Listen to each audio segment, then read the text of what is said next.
Chapter 6, Section 3, Part 2. So we did before on the loans is what kind of loan can you get based on the payment, and then we did,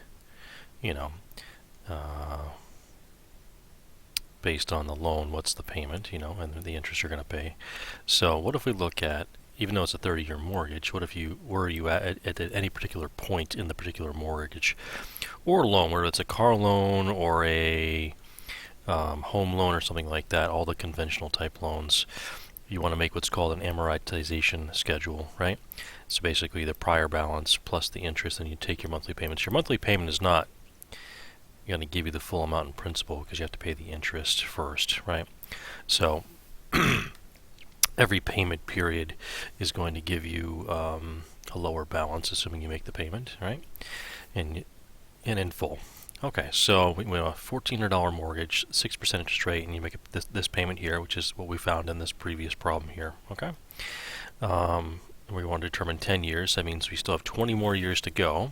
We just want to look at the first 10 years. All right, so I'm going to go to my spreadsheet that we made. I'm going to add another tab, and we'll rename this 6-3 Part 2. Okay, and we'll label some things here. So here will be payment number. So you just hold the Alt key to get the thing on the second line there. So I'm going to do prior balance. Again, I hold before I hit enter, because if I hit enter, it just does that, right? So if I want to get the balance in the second line, I just hold the Alt key. Okay, interest, principal. Hold the Alt key and enter. Payment. Payment. And the ending balance. Okay. Alright, so we'll just highlight those. We will bold, fill them in, box them, and center. Okay. So I'm just going to do 0 here, right? And this will be this one plus 1. And if I just drag it down, it'll fill in the rest of them, right? Because it's always doing the previous 1 plus 1. Okay? So if I want to do 10 years, right? There's 12 months in the year times 10 years is 120, right? So I'm just going to go down to 120.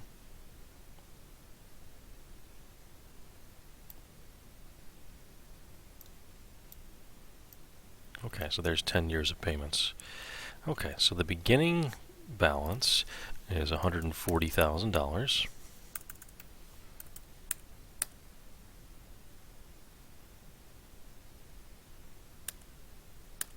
There we go. Okay, so the interest, let's go back and see what it says here. This is a 6% interest monthly. Okay. All right, so remember it's compounded. So what we want to do is do this amount times the 6% divided by 12, right? So it's the interest on the current balance that you had to have paid for that month. That's the interest I pay. Okay, so my payment... All right, let's go back and look at the payment here. The payment, is $839.38. $839.38. $839.38 minus the interest, because the interest has to be paid first. Okay, so after that is the actual amount of principal that comes off the actual loan, right? So I'm going to take my balance and subtract the principal, and that is my new balance basically. Which looks like we made a big payment of almost $900, but very little of it went to the actual principal itself. Because if you remember back the way these conventional loans work, in the beginning, every payment is the same. From the beginning to end, the payments are the same, right? But there's a lot of interest and very little principal in the beginning, and as you go along, there becomes less interest and more principal per payment. Okay. Alright, so let's go down to here, back to our spreadsheet. Alright, so the next balance is the prior balance, right? That doesn't change. And then these ones I can just drag down, right? So I drag down a little square. So you don't want to drag down this because this is not a formula, right? This one is a formula. Okay, so this one now is the previous one, right, times the interest rate. This one here is the interest, the payment minus the interest. Yeah, this didn't change, right, because it's a number, it's not a formula. right? So the payment's always the same, but this amount of interest changes, okay? And the balance is this. We got a little bit more, right? So now I can take this and then drag it down a little bit, and what you'll see is the interest every month keeps going down because the balance keeps going down, which means my payments become worth more and more and more, which means it accelerates the balance going down. Okay, so we can drag this down.